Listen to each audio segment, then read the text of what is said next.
My supervisor forged my name on a contract, blamed me when it failed, and said I wasn't cut out for responsibility. So I pulled the metadata, filed a fraud report, and when the $400K loss hit, the board called me in and I brought receipts.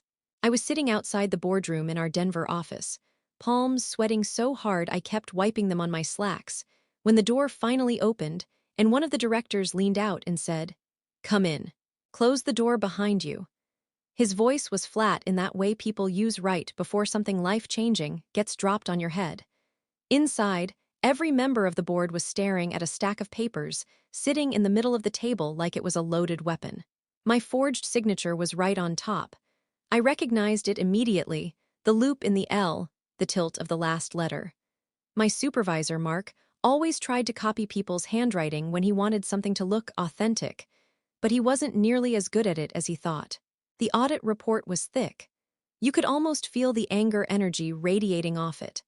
The board had already highlighted every section where the metadata proved the document had been created on Mark's laptop, edited under his login, and printed from his office printer. And then the kicker, the clause he had added, the one I supposedly agreed to, was going to cost the company roughly $400,000. They didn't say a word at first. They just waited for me to sit, like they were taking in the sight of me.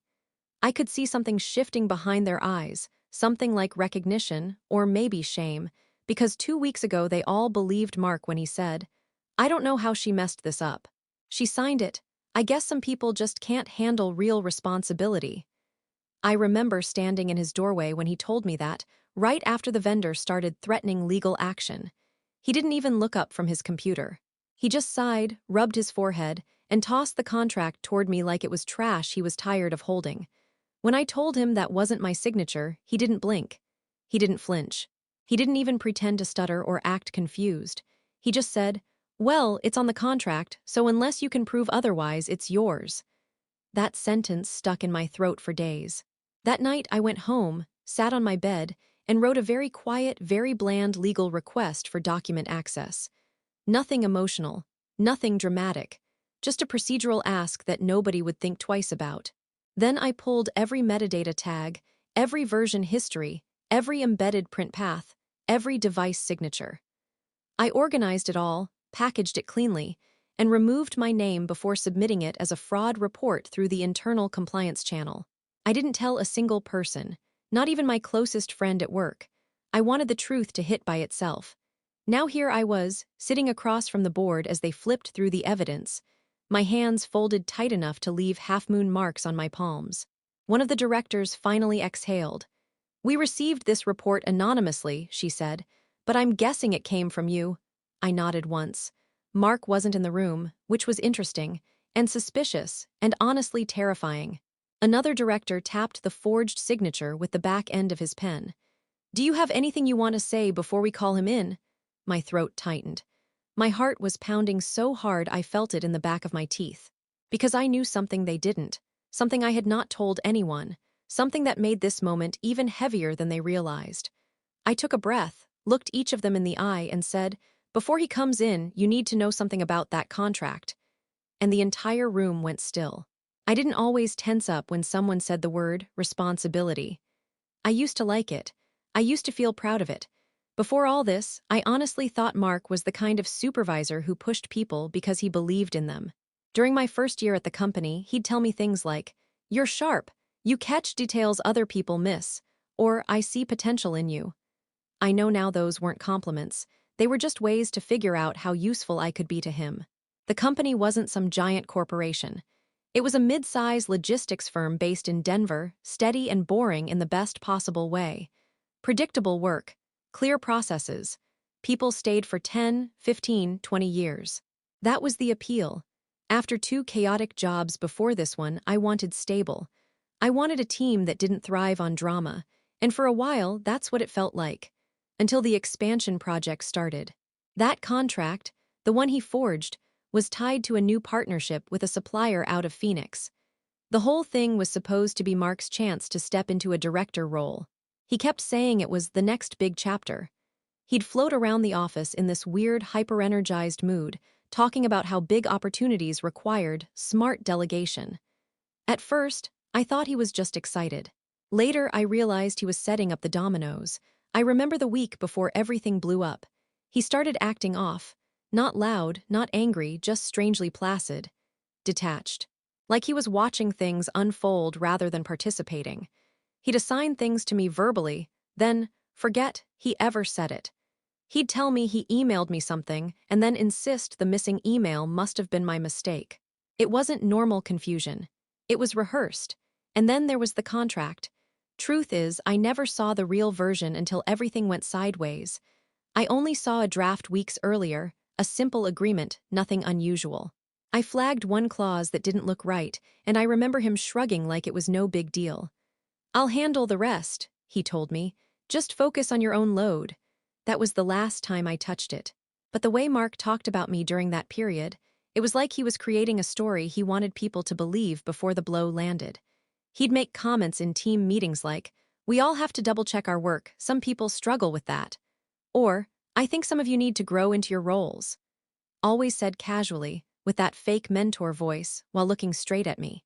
It was small, strategic, almost invisible if you weren't paying attention. But looking back, it was clear. He was getting the room ready. He was planting doubts so when the forged contract surfaced, everyone would already have the ending pre-written in their heads. I should have seen it sooner. But it's hard to imagine someone would burn down someone else's career over a promotion they weren't even guaranteed. That's the thing about people like Mark. Normal people don't assume someone is planning a betrayal weeks in advance. We assume stress, forgetfulness, disorganization. Not fraud, not signature forgery, not a supervisor calmly setting up an employee to take a financial fall. The day the vendor emailed saying we'd failed to meet the terms and attached the signed contract, I honestly thought it had to be some kind of mix-up. My stomach dropped so hard I had to sit down. When I walked into Mark's office with the document in my hand, he didn't look surprised. Not even mildly confused. He just tapped the signature, leaned back, and said the line that still makes my blood pressure spike. "Well, guess you're not cut out for real responsibility." That sentence didn't just land. It carved something open in me, something sharp, something patient, something that stopped trusting coincidence. That night I made my choice. After Mark dropped that line on me, the office suddenly felt colder. Not temperature-wise, just in the way people looked at me. Softer, pitying. And pity is worse than anger, because it means they think you failed. By the next morning, rumors were already drifting around the floor in a quiet ripple. Someone from accounting asked if I was doing okay. Someone from HR gave me this knowing smile that made my stomach twist. People started speaking to me in that gentle, careful tone you use with someone who's having a tough time. Mark wasn't saying anything openly. He didn't have to. He'd already done the groundwork. All he needed to do now was sit back and let people draw the conclusions he wanted them to draw. But I kept my face still. I kept quiet. I didn't defend myself. I didn't argue. I didn't ask anyone to believe me. Because I could tell, if I tried to defend myself too loudly, it would make me look guilty. And Mark was counting on that, so I acted like nothing was happening. Inside, though, I was collecting, watching, noting what people said, who aligned with him, who avoided me, who already assumed I was the problem. I started pulling small details together, the kind people don't pay attention to unless they have a reason. Like how the contract was supposedly scanned from my workroom, except the scanner logs showed my card, Bedge never activated it that week. Or how Mark kept mentioning I signed the contract quickly, during a meeting I didn't even attend. These weren't mistakes. These were breadcrumbs he dropped intentionally, trying to make the story feel natural to everyone else. Then the vendor called. It was supposed to be a routine check-in, but the woman sounded irritated. She said something like, "I just want to confirm that you were the one who negotiated this last clause because it's unusual." My heart froze. "What clause?" She read it, word for word. The same added line that ballooned the company's costs by nearly $500,000. I didn't respond. I couldn't. I just stared at my desk while she kept talking. When she hung up, I went straight to the bathroom, locked myself in a stall, and sat there with my hands over my mouth. I wasn't crying. I just needed silence so I could think. Because the pieces were starting to fit together in a way that made the hairs on my arms rise. Mark hadn't made a mistake. He wasn't trying to shift blame last second. He had planned this. He had inserted that expensive clause on purpose. But why? What was the point of creating a financial disaster? Why risk so much? Why forge a signature instead of pushing back through the normal review process? I didn't know yet. But something told me he had a reason, and it wasn't the simple promotion greed people would later assume. It felt colder, more controlled. That night I didn't cry, didn't vent, didn't text anyone. Instead, I made a list, every version of every document I had ever seen. Then I made another list, every time Mark had ever said something that didn't match the paperwork. Then I wrote out every single person who had access to the expansion project folder. When I finished, 3 things stood out. 1. The forged contract version appeared at a weird hour, 2:13 a.m. 2. The print log pointed to Mark's office, not mine. 3. The financial structure of that added clause didn't match any normal vendor pattern. It looked deliberate, engineered. That was the moment I realized. This wasn't just a sloppy attempt to blame me. This was step 2 of something bigger. I just didn't know what step 3 was yet. And that uncertainty, that's what finally pushed me to file the quiet legal request. Because if I was going to protect myself, I needed every hidden detail, metadata, timestamps, document origins. I needed the receipts. And I needed them before Mark made his next move. The day everything snapped into place started out normal. Too normal. Mark was acting unusually upbeat, humming in his office, making small talk with people who usually annoyed him. That should have been my first red flag. Mark only got cheerful when something was going his way. But I was still waiting for the metadata request to come back, still pretending to be oblivious, still playing the quiet, shaken employee he expected me to be. It was around 3 p.m. when I walked by the conference room and saw something that made me freeze. Mark was inside, not with HR, not with our director, but with a guy I didn't recognize. Late 40s, expensive suit, brown leather portfolio, the kind of presence that screams, here to decide someone's future. I stepped back before they could see me and listened through the cracked door. I know that sounds bad, but at that point, trusting the process wasn't an option. The stranger said, "Are you sure she's the one responsible? The clause is extreme." Mark didn't miss a beat. 100%. I tried helping her clean it up quietly, but she panicked. She's been drowning for months. I felt something hot crawl up my throat. Drowning? Months? The man wasn't just burying me, he was building a whole false timeline around it. Then the stranger said something that made the floor tilt under me. "Because if this goes through, the insurance payout will be triggered automatically. And you're positive this ties back to her, insurance payout." My heartbeat stopped. This wasn't about my job. This wasn't about a failed project. This wasn't even about blame. This was about money. A huge insurance claim the company would only get if the expansion deal failed due to employee negligence. And I was the designated negligent employee. That clause, the one he added, the one he forged my name onto, wasn't sloppy. It was the trap. A manufactured catastrophic oversight that would tank the partnership on purpose. And the company, thinking it was an accident caused by a single employee, would cash in. But the board didn't know the clause was fake. They didn't know Mark created the failure.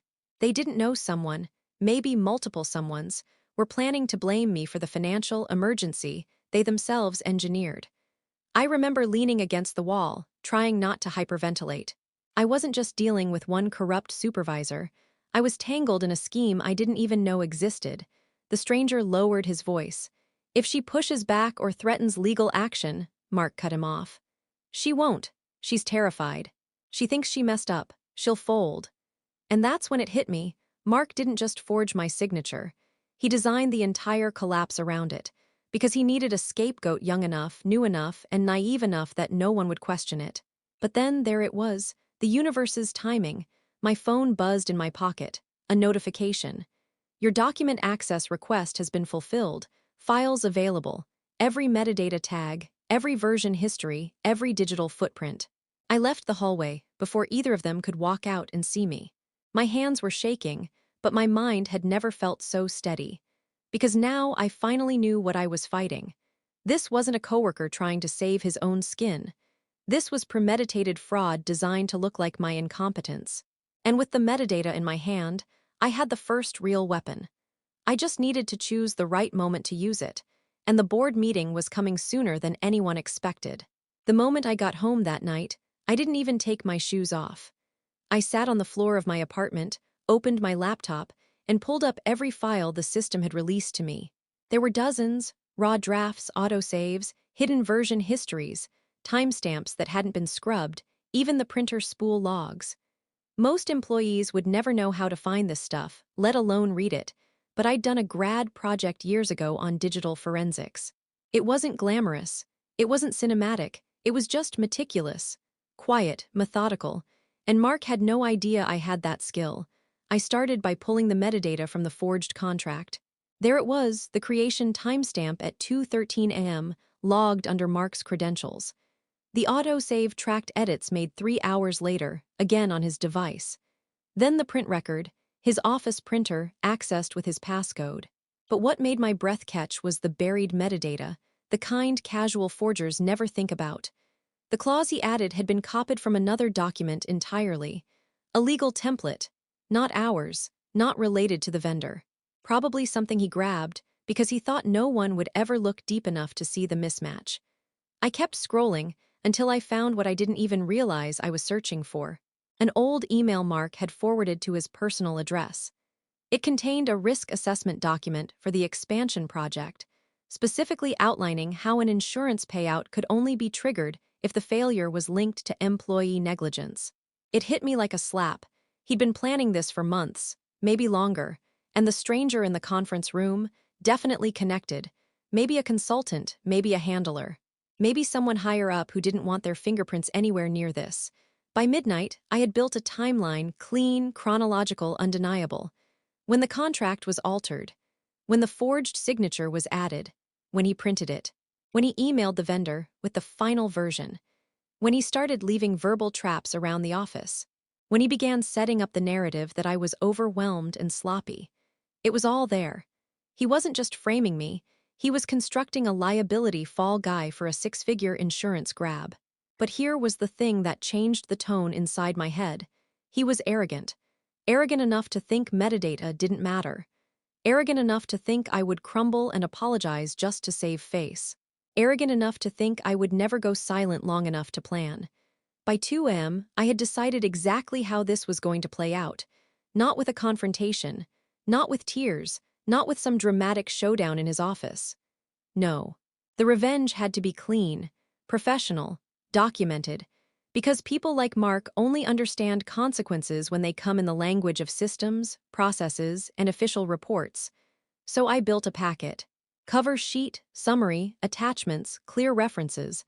I stripped my name from everything except the required identification fields. I cited policy numbers. I cited federal documentation standards. I cross-checked every timestamp with internal logs and vendor communications. Then, at exactly 8:03 the next morning, I submitted it through the fraud and compliance portal, not as a complaint, but as a request for audit escalation. Those are handled differently. Quietly, carefully. They bypass immediate managers. Mark had no idea anything was moving. He thought he'd won. He thought I was cornered and humiliated and slowly unraveling, so I played along. I kept my head down. I avoided eye contact. I let him feel victorious. I let him believe the board would see me as the reckless employee who cost them $400,000. But every day that week, I watched the quiet signs of the audit working its way upward. Requests, encrypted messages, file pulls he couldn't see, and when the board suddenly scheduled the meeting, without him in the loop, he didn't even realize it was because of me. By that point, everything was ready. The truth was a fuse, and the boardroom was waiting to light it. When the board meeting finally got scheduled, I thought the twist had already happened. The forged signature, the insurance scam, the secret consultant. I thought I already understood the full shape of the thing Mark had built around me. I was wrong. I was missing the most dangerous piece. The day before the meeting, something strange happened. It sent out a routine notice that everyone needed to restart their laptops because of a network patch. Nothing unusual. Happens every few months. But when I restarted mine, a new folder appeared on my desktop. A shared folder I had never been given access to before. I opened it, expecting it to be a mistake. But inside was a single file. Quarterly Risk Review Mark Notes Final DocX. My skin prickled.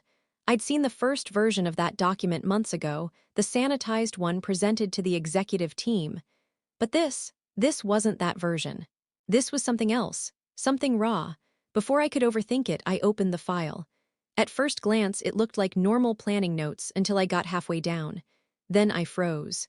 There, in Mark's writing, were paragraphs outlining potential financial recovery strategies for the company if the expansion partnership failed. But that wasn't the shock. The shock was how detailed it was. He had mapped out employee candidates who could plausibly be blamed. He'd written actual names, notes, weak points. My name was at the top of the list, highlighted, starred. Next to my name he had written, least connected. High performer but insecure, will doubt herself, will not escalate if pressured early. My stomach turned. But it didn't end there. A few lines down, under a section labeled escalation risk, there was another name. A name that made my entire body go cold. SC Sarah, my closest friend at work, next to her name. If primary target resists, redirect narrative toward SC she has access. Fewer records, easier to isolate. My hands shook so badly I had to set the laptop down. He hadn't just been willing to destroy me. He had a backup scapegoat. A second person lined up. Someone who trusted me, someone who would have been blindsided even harder than I was. I closed my eyes and swallowed hard. This wasn't just fraud. This wasn't just insurance manipulation. This was predatory, calculated, pre-planned. Someone in it must have seen the document during a system sweep and, realizing what it meant, quietly dropped it into my permissions. I would never know who, but whoever did it saved both me and Sarah from what Mark had prepared. I stared at the document for a long time, letting the truth sink into my bones. This man wasn't desperate. He wasn't panicking. He wasn't improvising. He was cold. He was systematic. He viewed people as chess pieces, expendable, interchangeable, strategically sacrificable. The forged signature wasn't the betrayal. It was just the execution. The real betrayal happened long before that, in the months where he evaluated our personalities, documented our weaknesses, and calculated exactly how much damage he could inflict on us without raising suspicion. And I knew then, the meeting wouldn't just be about clearing my name. It would be about stopping him. Because if the board didn't see the full picture, if they only saw the forged signature, they'd fire him, but they'd never understand what he really was. And people like him always find a way back in unless someone drags the whole truth into the light. The next morning, when the board called me into the room, I didn't walk in scared. I walked in ready. Because I wasn't just defending myself anymore. I was disarming a predator. When the boardroom door shut behind me, I realized something. They still thought this was about a single forged contract. A reckless supervisor. A bad decision. An isolated incident. They had no idea who they were actually dealing with. The directors sat stiffly, hands folded, the audit report between them like a corpse they didn't want to touch. They asked me to explain what I knew in my own words. That phrase always sounds gentle, but it's really just legal shorthand for "we're recording everything you say." I didn't look at the report. I looked at them. "You're not just dealing with a forged signature," I said. "You're dealing with someone who created a financial failure on purpose." A few directors exchanged glances, confused, skeptical, already reaching for the simplest explanation. Because normal people want simple villains, lazy employees, stressed managers, human error. But Mark wasn't normal. He was something else entirely. I took a slow breath and told them what I had discovered in the risk review file. The list of employee targets, the notes about who could be manipulated, the predicted reactions, the insurance payout plan. As I spoke, I watched their faces shift from confusion to disbelief to a dawning kind of horror. They weren't expecting strategy. They weren't expecting intent. They weren't expecting that Mark, a man they'd promoted twice in 4 years, had been mapping out which employees could be sacrificed for months. But the truth that chilled them the most, the truth I saved for last, was the reason behind it all. Mark wasn't trying to save the company, I said quietly.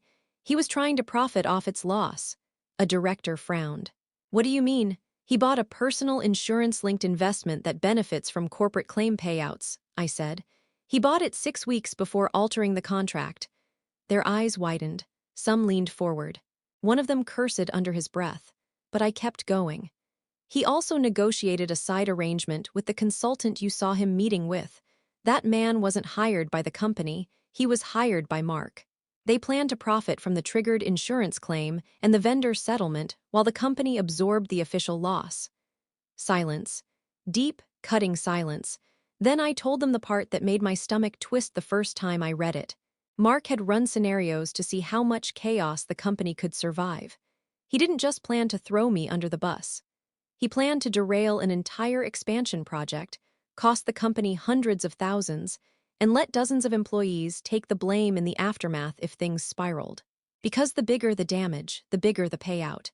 And in the risk review notes, next to a line labeled acceptable collateral, he had actually written, "Organizational loss is manageable if the exit narrative is framed as employee error." The words acceptable collateral echoed through the room. You could see the moment the board realized they hadn't just hired a manipulative supervisor. They had hired a man who was willing to burn the company down one employee at a time if it meant lining his own pockets. A man who studied people the way hunters study prey, quietly, patiently, with the confidence of someone who believes he will never be caught. The director at the head of the table finally spoke, voice low and steady. "Bring him in." And that was the moment, right before Mark walked through the door, right before the last mask fell, that I realized something I hadn't understood until then. The company feared scandal. The board feared liability. But Mark feared irrelevance. He designed every betrayal to make himself indispensable. He created disasters only he could fix. He manufactured crises so the board would turn to him. So they'd see him as the only one who could lead them through the chaos he quietly engineered. He wasn't incompetent. He wasn't desperate. He was addicted to control, cold, calculated, devastating control. And when he walked into the boardroom that day, still smiling like he owned the place, he had no idea that every step he took was leading him straight into the trap he built for everyone else. Mark walked into the boardroom with that same smug half-smile he always used when he thought he'd already won. He nodded at the directors like they were old friends and didn't even look at me at first. Why would he? In his mind, I was already written out of the story. He pulled out a chair and sat down casually.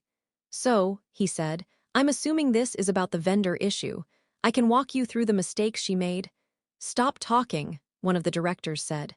Just like that, 2 words. Mark blinked, confused, irritated. Then slowly he turned toward me, finally noticing I wasn't slumped in defeat. I was sitting upright. Calm, hands clasped, watching him. The director slid the audit report across the table toward him. "We've completed an internal review," she said, "and we need you to explain how your credentials appear in every stage of this document's creation."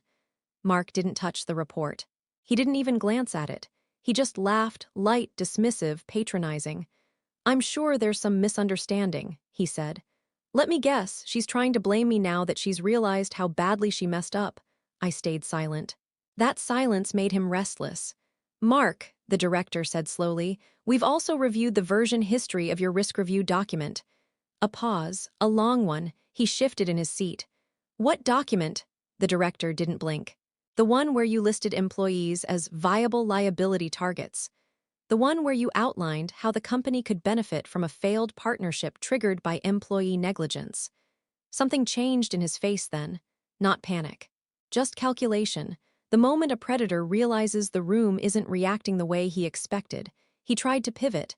That file is being taken out of context." "Context?" another director said sharply. "You created a plan to intentionally damage this company for financial gain." Mark's jaw clenched. He finally looked at me, eyes narrowing like I had violated some private rule of his. Like I had stepped outside the role he assigned me. "You did this," he said quietly. "You think you're clever." I didn't answer. I didn't need to. The directors continued. They laid out the metadata, the timestamps, the mismatched clause origins, the insurance-linked investment he purchased, the consultant he secretly hired. They dismantled him piece by piece, calmly and surgically. Mark tried denying, then deflecting, then minimizing, then attacking me again. None of it landed. Every move he made dug him deeper. Finally, one of the directors closed the folder and said, "Mark, your badge access has already been revoked. Security is waiting outside. You're terminated for cause, and the board will be pursuing civil and criminal action." For the first time since I'd known him, Mark froze, not angry, not shouting, just silent. Because he understood the word criminal. He understood for cause. He understood what it meant when a company documented every step of your misconduct with digital forensics. When security walked him out, he didn't look back at me. He didn't have to. I had already taken everything he tried to take from me.